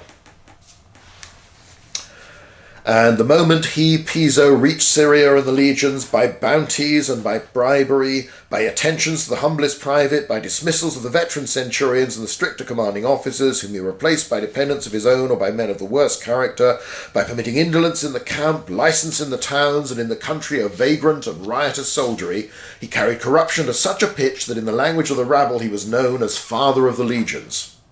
Nor would Plancina contain herself within the limits of female decorum. She attended cavalry exercises and infantry manoeuvres. She flung her gibes at Agrippina and Germanicus, some even of the loyal troops being ready to yield her a disloyal obedience, for a whispered rumour was gaining ground that these doings were not unacceptable to the emperor.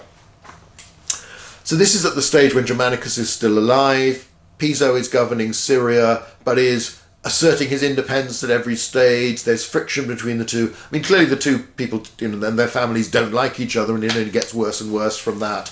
But there's perhaps a lack of clarity. The imperium that Germanicus possessed ought to have been superior to that of, or senior to that of Piso, but there might be details where custom would normally expect you to behave with certain respect. Piso's being provocative, Germanicus, it probably feeds both ways. And there are problems, but also those things that he's described as doing by Tacitus are all what a governor shouldn't be doing, weakening discipline, putting in your own men as centurions and replacing the experienced officers already there but with whom you don't have any connection. This is the sort of thing people do in the build-up to a civil war, and it had been done before in the civil wars of the 1st century BC, and this would occur in the aftermath of Nero's death and at other times. You get these incidents. A pretender to the Parthian throne lavishes attention on Piso and especially Plancina, obviously hoping that he'll get Roman military backing and Roman financial backing to go back and assert his claim. There's a woman called Martina who's arrested, infamous in the province for her poisonings, beloved of Plancina. Plancina, equally hated, was more than equal influence, so that it was considered doubtful how far the emperor would be allowed to proceed against her. Because Germanicus dies in these suspicious circumstances, Martina is accused of poisoning, but egged on by Plancina and Piso, and they in turn egged on by Livia and or Tiberius. Of course, this is part of the background that Graves used in the novel and is used in the old BBC drama series of I, Claudius as well. They push it further than the sources go, but there's plenty of material in the sources. And the fact that Plancina is presiding over, is attending parades, is attending drills of the troops, suggests that a governor's wife either wouldn't do that at all or would do so with a certain level of sort of distance, decorum, not take an active role. It's never quite clear with things like this, is simply being there the bad thing, or do you behave in a way, make yourself more prominent, behave as if you are a presiding commander rather than simply the commander's wife? That's the thing that causes the trouble.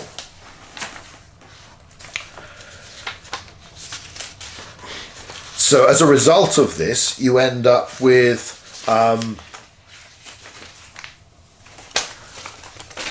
a scandal, a trial when he comes back to Rome. Piso is accused because after he is eventually dismissed by Germanicus, but when Germanicus dies, he goes back to Syria and he tries to get the troops to obey him. Some of them do. There is some minor fighting. There is a very small scale, something close to a civil war, developing before he is arrested, recalled home, and then he's put on trial in the Senate. This is one of the rights of senators. Instead of having the old jury courts of the past, they're now tried in the Senate from Augustus onwards.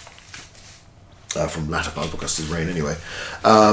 And this is recounted in great detail by Tacitus, and then, as I say, we have the Senatus Consultum that emphasises less what happened with Germanicus and the rumours of poisoning. The Senatus Consultum is all about a governor overstepping the mark, governor and a governor's wife doing things they shouldn't, going back, assuming command of a province when they've been dismissed and their imperium no longer holds, all of this sort of thing, that this cannot be tolerated, and particularly interference with the discipline, promotions and morale of the troops is not permitted. This is a job for the emperor, and anyone who tries to make themselves more immediately popular with the soldiers than the emperor is a threat, is doing things, is guilty of serious crimes. Now, part of the debate this leads to, actually, for while Tacitus records this in some detail, Caecinus Severus, a distinguished senator, a former governor, actually proposes that governors be banned from taking their wives with them to provinces. And it's quite interesting that follows. So it's worth looking at this in some detail. He moved that no magistrate who had been allotted a province should be accompanied by his wife. He explained beforehand at some length that he had a consort after his own heart, who'd borne him 6 children, yet he had conformed in private to the rule he was proposing in public. And though he had served his 40 campaigns in one province or another, she had always been kept within the boundaries of Italy. There was a point in the old regulations which prohibited the dragging of women to the provinces of foreign countries. In a retinue of ladies, there were elements apt by luxury or by timidity to retard the business of peace or war, and to transmute a Roman march into something resembling an Eastern procession. So again, this is the sense of, go back to the good old days of the Republic. Governors' wives didn't go with them then, they shouldn't do so now. Weakness and lack of endurance were not the only failings of the sex. Give them scope, and they turned hard, intriguing, ambitious. They paraded among the soldiers. They had centurions at beck and call. Recently, a woman had presided the exercises of the cohorts and the manoeuvres of the legions, referring to Plancina. Let his audience reflect that whenever a magistrate was on trial on charges of repetundi, and this is the de rebus repetundi of getting things back, this is basically the corruption court for provincial misbehaviour, the majority of charges were levelled against his wife. It was to the wife that the basest of the provincials at once attached themselves. It was to the wife that the basest of the provincials it was the wife who took in hand and transacted business. There were 2 potentates to salute in the street, 2 praetoria, 2 headquarters buildings, and there were more headstrong and autocratic orders came from the women, who once held in curb by the Oppian and other laws, had now cast their chains and ruled supreme in the home, the courts, and by now the army itself. You know, this is a real crusty old soldier's, rather misogynist view of this. But again, based on what Plancina had been doing, he's actually drawing on real events recently. But this more general, it's always the women who are corrupt, they're easily influenced, the worst quality provincials come to and sort of flatter them, associate themselves with them. However, implicit within this is the assumption that the women would be influential. They would talk to their husband. They could bring cases to their husband. They could bring people to the attention of their husband. A lot of a governor's job, just like a lot of the emperor's job, was listening to petitions. People coming to them with problems, disputes, legal disputes, other inquiries, other requests. Requests for jobs, for preferment, for relief from taxation or other burdens, all of these sorts of things. Things that couldn't be sorted out satisfactorily, at least as far as the claimants were concerned, by the ordinary laws of the communities of the provinces. It got to the point where they wanted a higher authority to intervene, usually because they wanted it to intervene on their side. So again, the assumption is that because she's there and because she is who she is, that a wife will influence her husband. But it also seems that everybody knows that, and that therefore they will act accordingly, and that some women are, perhaps in a positive way, trying to back up their husband by helping him when he's supervising the army, when he's doing these things. So you could sort of twist either of these to the positive way or the negative way. But Although a few senators approved, most of them protested, and the answer came from Valerius Messallinus, son of Marcus Valerius, Messala Corvinus, again one of Augustus' old marshals. Much of the old world harshness had been improved and softened, for Rome was no longer environed with wars, nor were the provinces hostile. A few allowances were now made to the needs of women, but not as such as to embarrass even the establishment of their consorts, far less our allies. Everything else the wife shared with her husband, and in peace the arrangement created no difficulties. Certainly, he who set about a war must gird up his loins, but when he returned after his labour, what consolations more legitimate than those of his wife? But a few women had lapsed into intrigue or avarice. Well, were not too many of the magistrates themselves vulnerable to temptation in more shapes than one? Yet governors still went out to governorships. Husbands had often been corrupted by the depravity of their wives, and was every single man then incorruptible? Moreover, it was unjust that, through the weakness of one or two, married men in general should be torn from their partners in weal and woe, while at the same time a sex, frail by nature, was left alone, exposed to its own voluptuousness and the appetites of others. Hardly by surveillance on the spot could the marriage tie be kept undamaged. What would be the ease if, for terms of years, it were dissolved as completely as by divorce? So here you've got, again, it's a slightly mixed and very aristocratic Roman view of wives and women. On the one hand, you really want to have your wife with you. She's a great comfort, great support, great companion. And yes, when you actually go to war and active campaigning, she stays back in somewhere safe. But then when you're in the more peaceful elements of your time as governor, you can have the consolation, the support of your wife there. And then it goes on to the, well, yes, okay, so there's a few corrupt ones, but then, let's face it, a lot of men are pretty dodgy as well, so you can't just say it's women who are corrupt, it's plenty of men are the first to start these things. Then, again, the bit we'd find a little bit iffy, the assumption that, well, if you leave your wife on her own back in Italy, she'll be chasing around every chap about, or vulnerable to be seduced and all this sort of thing, so that It's interesting. I mean, one of the big themes of Augustus's new regime was the promotion of family life and the presentation of the imperial family. You'll see it on the Areopagus Augusti, the reliefs there, but more generally as the model, traditional Roman virtue, husbands and wives, producing children, raising them, educating them, the women supervising the household, doing what a proper matron should, being advisors, being supporters, but always behind the scenes. And even though Livia clearly did play a major role in influencing and advising Augustus, it wasn't made public. That was the whole point. So when Suetonius quotes these letters where they discussed, what to do with young Claudius, is he fit for any sort of public appearance at all, then this is considered right and proper. And when we get communities that approach Livia and then ask her to take their case to Augustus, it's all seen as quite proper unless it gets out of hand. Again, much depends on the sort of people you're recommending. If the choices made by the wife of the emperor or the wife of the governor are generally sound, and you recommend good people who have a good case, then that's probably okay. If you start to recommend the corrupt, the dodgy, the ones who've influenced you, then that's not. But then the same would be true if these people are favoured by the governor in the first place. So it's an odd mixture. But again, this one attempt to stop governors' wives going out with them is not approved by the Senate, and as far as we can tell from our sources, is not revived at any point. So you have a situation where, again, it's accepted as normal that most men will take their wives with them to the provinces. Not all, but most will. And provision is made for that, and it's all accepted, and it's, as part of this speech in support of sending the wives out there, they're not given lots of extra stuff. They're expected to make do with what's provided for the governor. But again, the governor, like the commander of a legion, like the equestrian prefects, commanders of units, is given a very nice house that's suitable for his household. So it's all accepted as normal. And then Drusus the Younger, that's Tiberius's son, comes and speaks up again in support, and he says, princes not infrequently had to visit the remote parts of the empire. How often had the deified Augustus travelled to west and east with Livia for his companion? Had himself made an excursion to Illyricum, and, if there was a purpose to serve, he was prepared to go to other provinces, but not always without a pang, if he who was severed from the well-beloved wife who was the mother of their many common children. The motion's put to the vote and very easily defeated by the Senate. So again, that's a member of the imperial household, the emperor's son, saying, look, I want to take my wife with me because she matters to me and we don't want to be apart.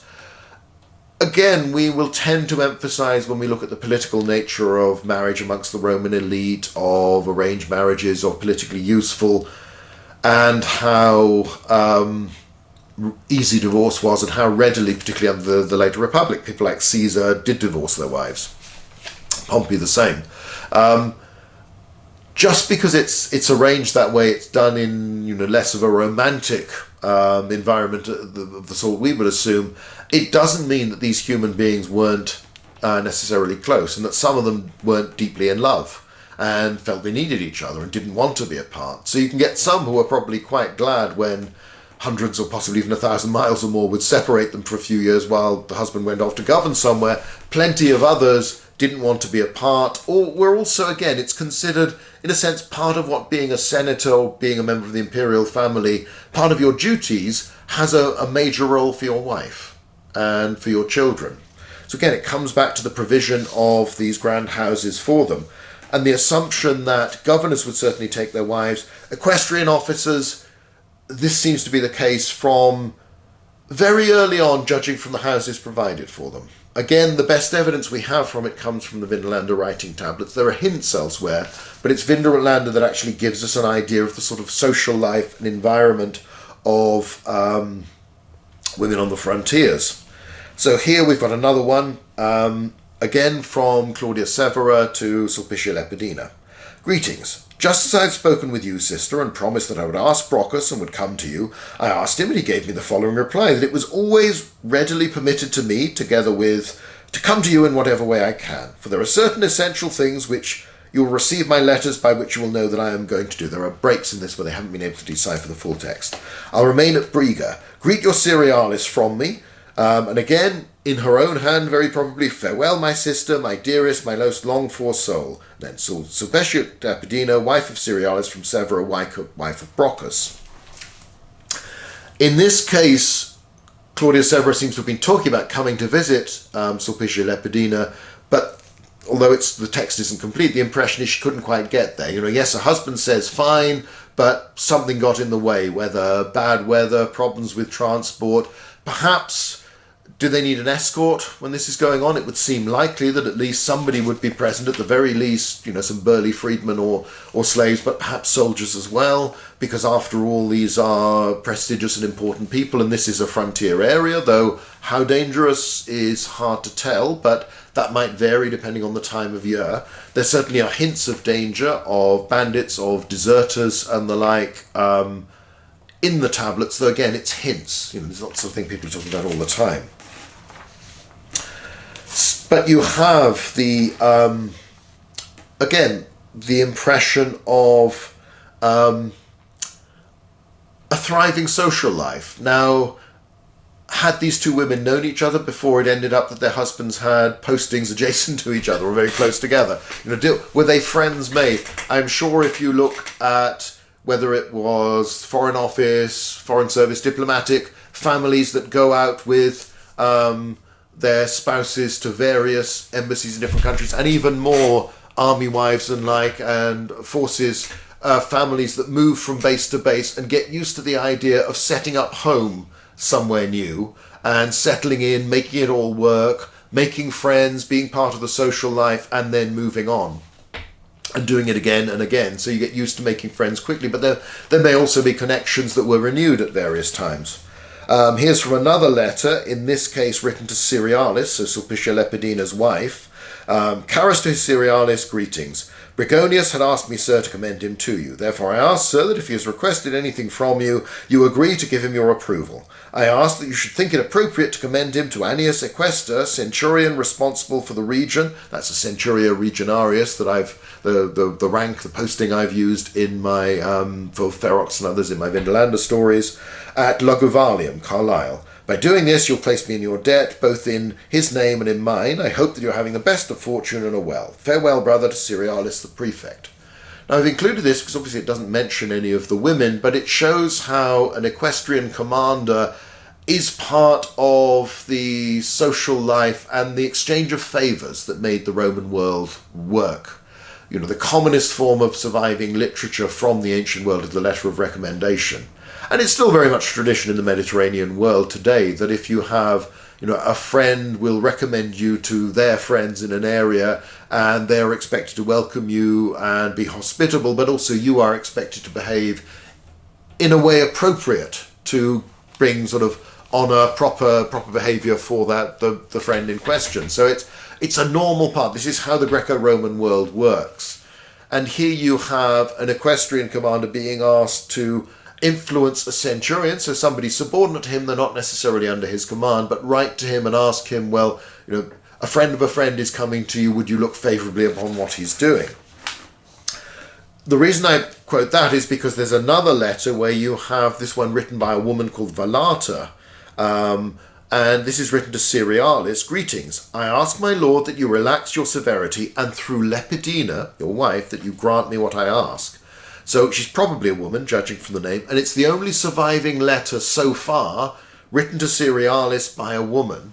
Now, it's asking for a favour. That's pretty normal for so much of this correspondence, but presumably she has some connection with, some acquaintance with Sulpicia Lepidina. So here you seem to see a woman approaching the commander but saying, look, I'm a friend of your wife, will you listen to what I've got to say? Will you help me in this? Will you relax this severity? We don't know what the case is. Commanders could end up as, in a sense, aspect of civil authority. In the same way there's from the Dead Sea Scrolls, the Babatha archive, more than one of the documents is witnessed by the prefect in command of a cavalry ala or an equestrian officer, and this is to do with the exchange of property, to do with this woman's estate. So you could get involved in these day-to-day things, because often the military commander is the most senior representative of the Roman state in some of these regions. But in this case, you have women involved, both asking favours, but also being sort of cited as, in my support, Lepidina hopefully will speak up for me. So you get the impression that, again, the sort of social life that these people of this social standing would enjoy in more settled provinces and as civilians simply continues while they're out in the frontier provinces. And they are acting as patrons. They are helping this oil that makes the machine of the Roman Empire function by playing their part, recommending people, and, you can influence your husband because obviously you're his wife and, you might speak up on my behalf in the same way that anybody else. Could say you've got before the chap who writes on behalf of somebody else to Cerealis, asking Cerealis to influence a different officer, the Centuria Legionarius. So there's this sort of chain link, really, of different recommendations to get to the person you actually need. You're asking favours of other people to use their influence, and in return you're showing a respect to them that they need to be asked, but also, there's the implicit assumption that, well, in return, if they ever ask anything of you, or they ask whether for themselves or for somebody else of their acquaintance, that you will be happy to oblige. You get other letters like this one. Greet your Lepidina from me. May you be well, my lord and dearest brother. Lepidinum tuam saluta. This is the Latin, just salute your Lepidina. So letters to Cerealis will include greetings to your wife, to the family, to sometimes children as well. Same you get with Aelius Brocchus and Claudia Severa. There is very much this sense of a social life. So greetings. Both the Saturnalia have passed and the Spentimi.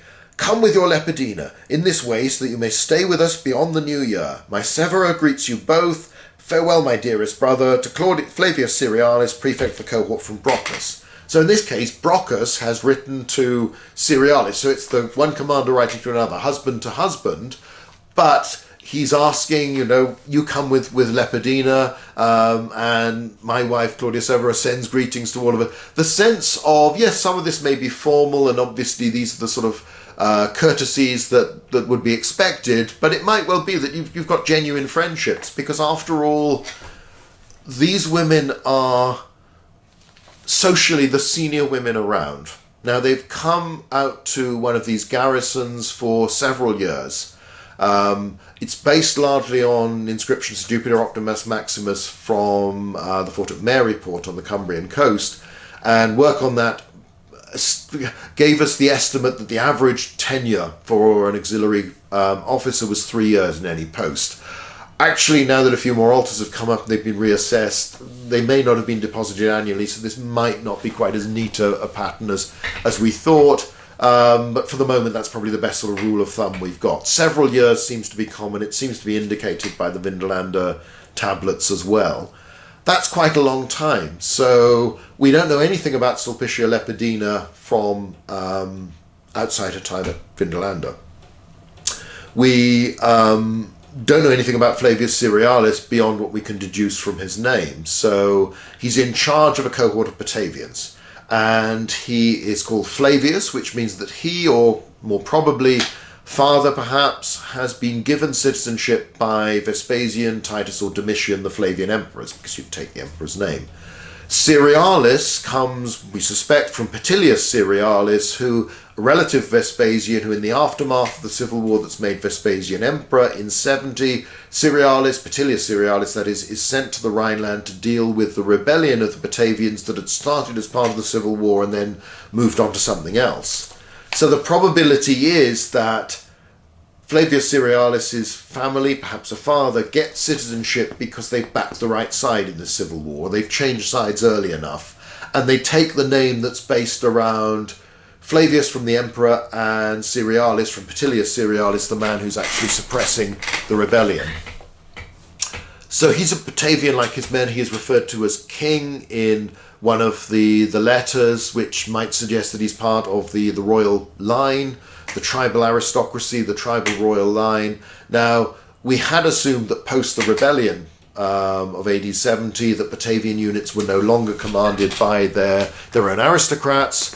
This evidence rather suggests that it isn't true at this point, though a generation later this practice seems to have fallen out of use, not necessarily because the aristocrats were treated with any suspicion. It does seem as if their ambitions grew to progress further within the Roman imperial system. But again, you've got this social world going on. These women who are coming out for several years. So for several years, it's probably worth their while getting in one of those carriages we saw earlier, travelling all this way, setting up house. The previous occupant and his family have had it, they've moved on, you now have to take over. There's all the practical aspects of getting this working, and then in the case of Flavius Cerealis and Claudius Severa, they have children as well who are with them, and we have not only the famous Sulpicia Lepidina slipper that's on display in the museum there at Vindolanda, that's a sort of designer shoe that's thrown away when the thong between the toes breaks. She's wealthy enough, it's not worth repairing. I can't be seen with a sort of a repaired shoe. You're living again, you're living, you're dressing, you're acting in the way that you would live in part of civilized society where you were local regional gentry in whichever province you came from. Say we don't know any more about them. We assume that both the wives were equestrians, if that you've married within your same social circle. There is an inscription from a little bit later that talks or records the wife of an auxiliary commander who's actually a senator's daughter. So you sometimes get these marriages through love, through ambition, through debt, whatever it might be. In the Vindolanda stories, I made Sulpicia Lepidina a senator's daughter because it was useful for the plot, using that as the basis for it, but there's no particular evidence that this was the case with her. As I say, we know nothing about these people, and their names are not recorded anywhere else apart from in the Vindolanda writing tablets. It'd be lovely if something turns up, but the odds are it won't, because again, there are so many of these equestrian officers, very many of them with families. So again, a reminder of this social world. Here's another one. Niger and Brocchus to their Cerealis greeting. We pray, brother, that what you're about to do will be most successful. It will be so indeed, since it is both in accord with our wishes to make this prayer on your behalf, and you yourself are most worthy. You will assuredly meet our governor quite soon. We pray our lord and brother that you are in good health. Expect Flavius Cerealis, prefect of the cohort. So that here you've got a case where a governor is visiting, or where Cerealis is going somewhere to meet with the governor. Bear in mind, Britain, yeah, it's a fairly big place, but it's not that massive. If the wives of the officers didn't want to stay there all through the winter. They might go somewhere further south and warmer, or to one of the cities. It's a possibility I suggest in the novels. No direct evidence for it, but it's perfectly feasible. Again, several years in a place doesn't mean you necessarily stay there for every week and every month of those years. But it's worth your while coming, it's worth your while uprooting the family and bringing there, supporting your husband, who'll then move on probably to another command as a legionary equestrian tribune, and then perhaps get command of an ala. So some of these women could have spent a substantial part, a decade or more, in various postings, and perhaps if the husband goes on to a higher career and ends up as an equestrian governor somewhere, or as a procurator in a senatorial province, sorry, imperial province commanded by a legatus, you could spend a substantial part of your life travelling around the empire. We sometimes have this tendency to see the aristocracy as very parochial and very focused, and particularly their women. But remember, these are well-educated people. And certainly in the senatorial class, but one suspects a lot of equestrians as well, by this time, daughters are getting a high standard of education. You can see this in two ways. You can see this as terrible drudgery, you're having to trail around after the husband, dragging everything, keeping the children in some sort of order and state, keeping them healthy, looking after them, settling them in. You have a few years here, then you move on to somewhere else, and so on and so on. It could be that, or it could be a grand adventure. You could find life back in your provincial minor town in Italy or Gaul or Spain or wherever it was, North Africa, as a bit dull, and this is an adventure, an excitement. All of these things are possible. What's interesting is that very clearly when you get to somewhere like Britain, you are acting as you would act everywhere else. You are very much part of the Roman Empire. And one of the things that other studies of Vindolanda have shown is that you are economically plugged into all the trade routes, and you can get almost any item somewhere like Vindolanda that's on the fringe of the Roman Empire. You can get it there as easily as you can get it anywhere else. So you are not... You're in a distant place in some respects, you're in a potentially dangerous place in other respects, but you're not entirely cut off from the wider world, you're part of it. And, these women are part of that imperial system. And it's easy to imagine, as I say, those who see it as negative and as hard work, but others who are fully part of this and rather see this as an opportunity, as an experience. Again, so much will depend on your individual circumstances, the happiness of the marriage, the particular spot. Some garrisons will no doubt be more pleasant than others. To base in some of the houses will be better than others. And you might be lucky and you might strike friends amongst the wives of other commanders nearby, or you might not. You're probably presiding over the wives of other officers, but they'll all be junior to you within the garrison. But again, it's the way the Roman social world works, that particularly in the imperial period, women, whether imperial wives, governors' wives, can take over aspects of doing similar things with other parts of the community.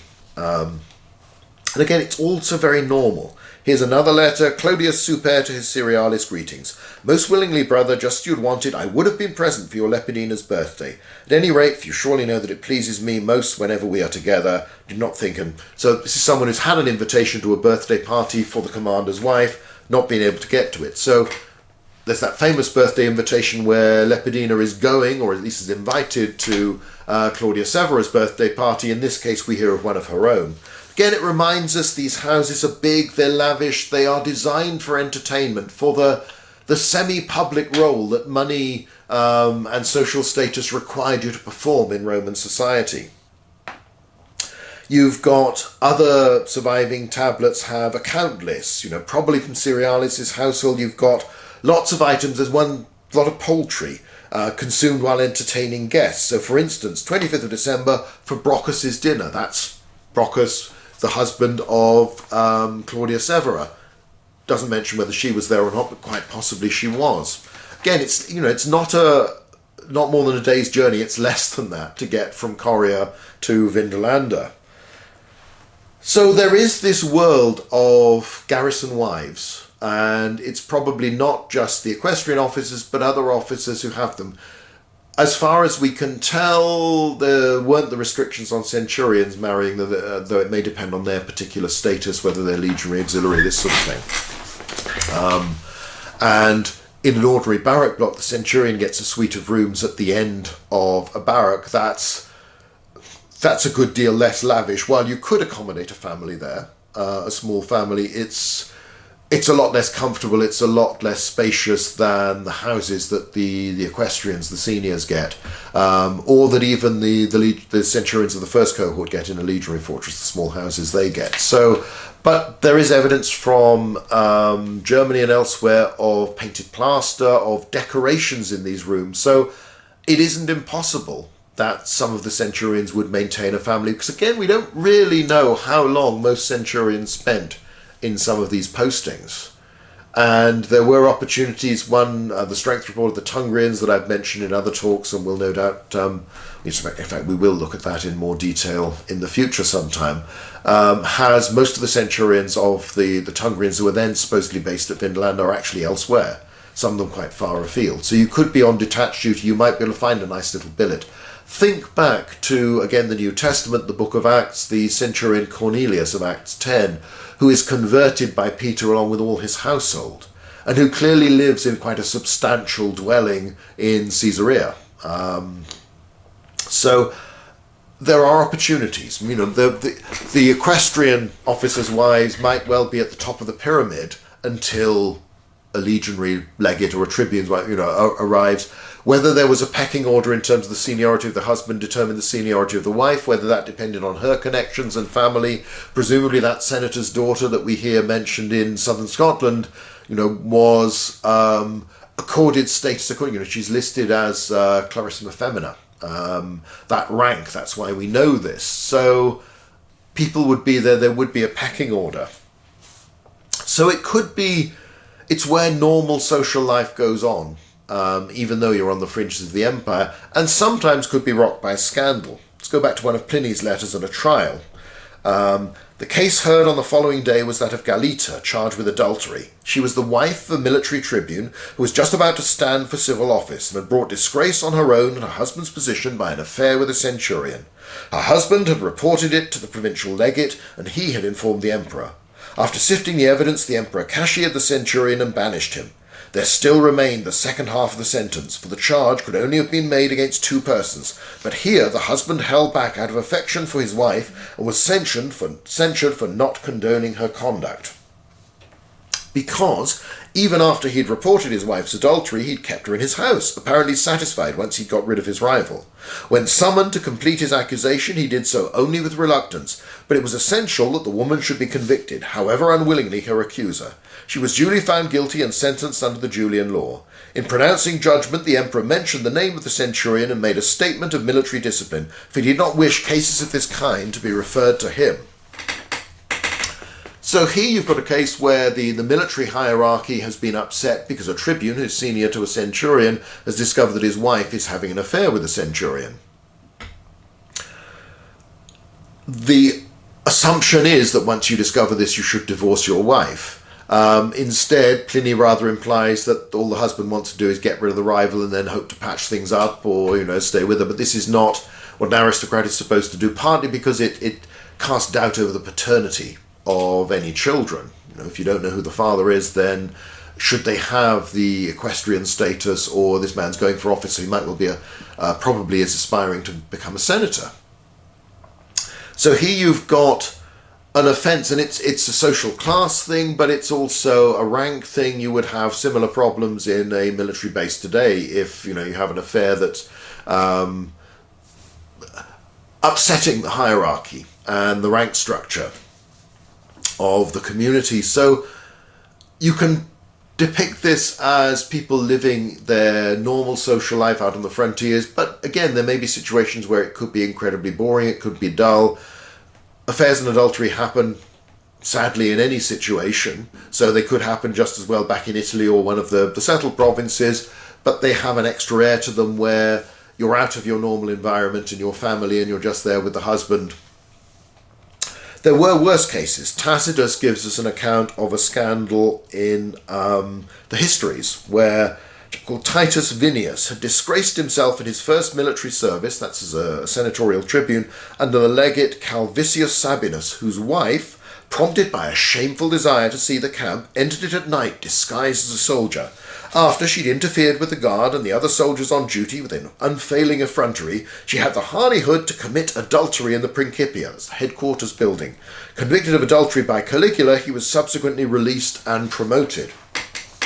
So here, this is an even more serious charge where a young, dashing tribune has had an affair with the legate's wife, and they've not only, she's dressed up as a soldier, she's having a bit of a laugh, a bit of a game, presumably issuing silly orders or mocking the guards, whatever it might be, and then they've had sex in the Principia in the headquarters. And again, it's this offence against military discipline. There are also offences against the marriage laws that Augustus and others have passed. Adultery is considered an offence almost as much against the state as the individual as well. And that's hence that obligation that when you accuse your wife of adultery, well, you've got to divorce her. Otherwise, it's assumed you don't really believe she did it, and you're just out to get somebody else and blame them. So this is, there's another account of the same incident where Calvisius Sabinus was indicted together with his wife Cornelia. The charge against her was that she'd made the rounds of the sentries and watched the soldiers at drill. This is from Dio. He doesn't make any mention of sexual misconduct. The trial's dated to 39, but could be a bit earlier. These passages are often not organised in a strictly chronological way. So let's come back to the chap from the governor of Baetica we mentioned earlier on. Again, this is Pliny talking about it, where again you get this sense of the household, not just the officers, but the family connections of a governor. Trial over crimes of the proconsul of Baetica, who died before it came to court, but charges extended to associates and his staff, including his wife. Classica's wife, who was strongly suspected, though it did not look as if there was enough proof to convict her. Classica's daughter, so again, you've not just got the wife, you've got the child there as well, also been included in the charge, emerged free from suspicion. Other people included the prefect of auxiliary cohort, who's exiled from Italy for 2 years. This is a chap who'd written back to his mistress. So he's taken his wife and daughter with him, but he's still got a mistress back in Rome and is corresponding with her. Another letter from Pliny talks about recognition for the daughter of an auxiliary centurion. Pliny to the Emperor Trajan. Since I was asked, sir, by Publius Accius Aquila, centurion of the 6th cohort Equitata, part-mounted cohort, to forward to you a petition in which he entreats you to show your benevolence in respect of the citizen status of his daughter. I thought that it would be harsh to deny his request, since I know how willingly and sympathetically you respond to appeals from soldiers.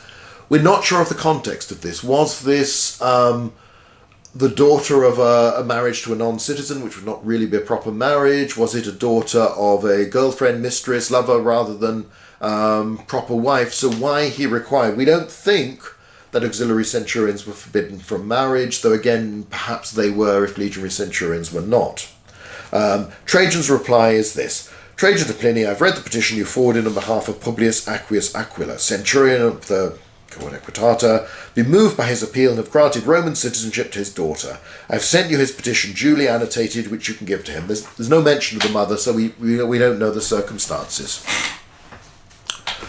So you have, again, the details of the social lives, the domestic lives of officers of various ranks, sometimes scandalous, sometimes, more honest and open. In this case, this man feels that he could approach the governor, who would approach the emperor on his behalf for formal citizenship for a daughter. Again, we don't know the details as to why he needed this.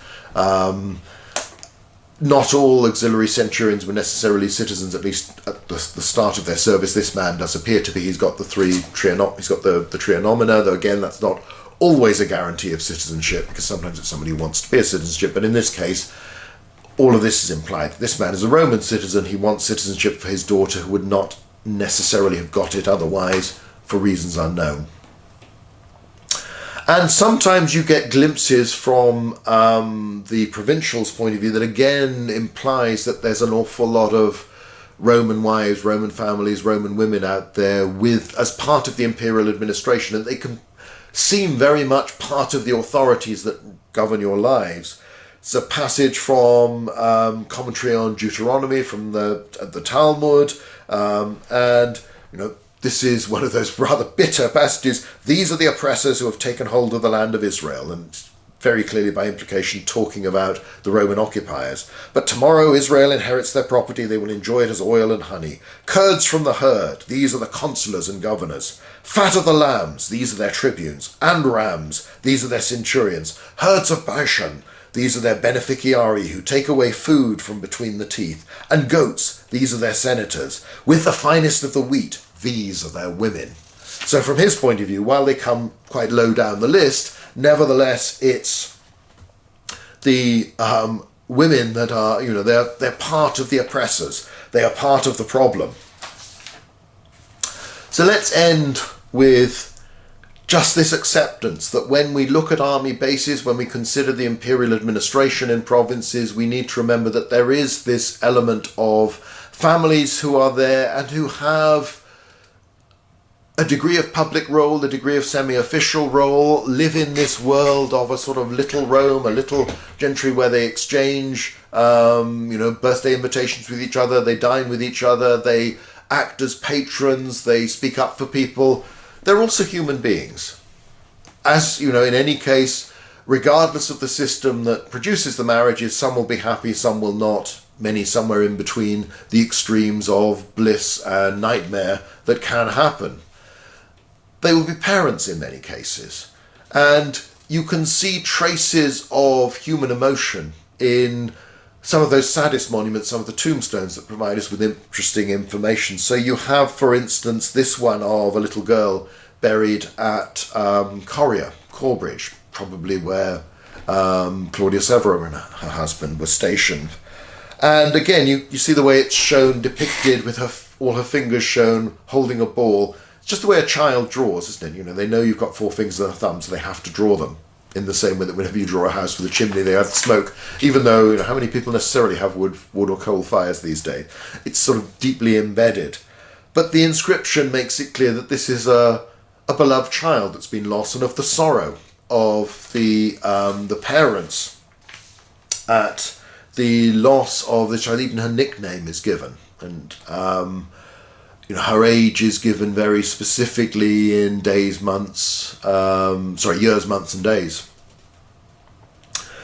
There are often rather foolish ideas that because infant mortality is perceived as being very high in the ancient world, that parents sort of didn't really invest much emotion into a child until they were old enough to have a reasonable chance of survival. That's clearly nonsense. These are human beings. They would be upset like all of us. They might become hardened through many sorrows in lives, and some people are less emotional than others, but nevertheless,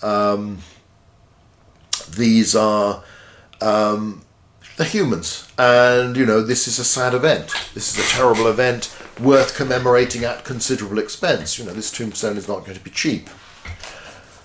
You also see there's another famous tombstone that I often cite, that of Regina, Queen or Queenie from South Shields, Arbea. Her husband was a chap called Barate. She's a local girl, a British girl of the Caciovalone from north of the River Thames, an Essex girl, you'd say, these days, and she's depicted sitting on a chair as a proper Roman matron. Now, we don't know anything much about Barates. He's mentioned on another inscription that appears to imply that either he sort of is a standard bearer in the army, so of modest rank, but nevertheless a sort of junior officer, or he's perhaps a dealer in standards or symbols, insignia, something like that. Opinion varies, we don't know. He's from Palmyra, that trading city out in modern-day Syria, and he commemorates, Regina, his freedwoman and wife. So, she's been a slave, he's owned, he's freed her, he's married her. Again, fairly common at those sorts of levels of society. You wouldn't find it higher up so often, because there are restrictions on just whom you're allowed to marry when you're a senator, when you're an equestrian. But at the bottom, and again, it's a sense of that emotion, at least on the part of the widower, the husband who's lost his wife, because after the very formal Latin inscription you have in Palmyrene, it's Regina, the wife of Barates, alas, and written right to left, because it's Semitic language in that curving script that presumably was quite a difficult thing to get a local to do, because this is not going to be a major language up here. This is a reminder of several things. It's a reminder that we're dealing with human beings and their lives. This last one of probably someone of a lower social status than most of the officers' wives we've been talking about in the rest of this talk. Nevertheless, there is genuine, natural human emotion there, at least on his side. We don't know if, this poor woman had much choice about having been a slave who's been freed, being married to him, but as far as he was concerned, this was a deep emotional attachment. But also it reminds us of how people moved around in the Roman world. Here you have somebody from Syria who is commemorating a wife who's from southern Britain, but who's died in northern Britain, and whose remains are deposited there. We don't know where Sulpicia Lepidina came from. Was she from similar sort of area to her husband who's coming from the Rhineland? But we don't know. Some people would say perhaps her family got citizenship because of Sulpicius Galba, the emperor who reigns for just 3 months after Nero. Perhaps, but it could be a much older family going back to Sulpici from the Republic and earlier. Under the Empire, you're only taking names of imperial families when you get citizenship. That's why there are so many Julii around the place, and later Flavii and Ulpii from Trajan, all this sort of thing. Nevertheless, there are going to be families established in the provinces or in Italy or elsewhere that have these older names. There will be lines out there. We don't know very much about them. Claudia Severa, again, Claudia might suggest someone who's got citizenship under Claudius. But who knows? It's very hard to tell. There are lots of complex stories, and that's the sort of thing that give you opportunity to explore as a novelist, when I've written about these sorts of situations, and I've tried to present a view of the social life of these women, of their families, of their children, of their husbands, in these postings, of how it all might have worked. And it was really only thinking of those stories that made me wonder about, well, what do you do for a bath if you're in one of these timber forts? Because you can't really have a bathhouse built into your timber house. That's going to be very, very dodgy. It is interesting that the first stone building we have record of that's included, it's even mentioned its construction in the Vindolanda tablets, is the bathhouse, the early one that you can see outside. There are some remains outside the fort. Now again, do you wonder, were there particular times when, say, the commander's family could go and use that, or the officers' families could go and use this, perhaps with the commanders themselves? Who knows? But you have to start thinking about all these issues. So it's a reminder, starting off as we did with Matthew's Gospel, well, with that little bit of Kipling first, but then with Matthew's Gospel, something we just take for granted, don't think about. Why, should we expect there to be women in the provinces? Were governors' wives common? Yes, that's the impression, is in fact they were, not just at senatorial level, but equestrian level, and they were for army officers as well, certainly to that level and perhaps lower down too. Another talk sometime we'll look at soldiers' wives and junior officers' wives and that sort of thing as far as we can.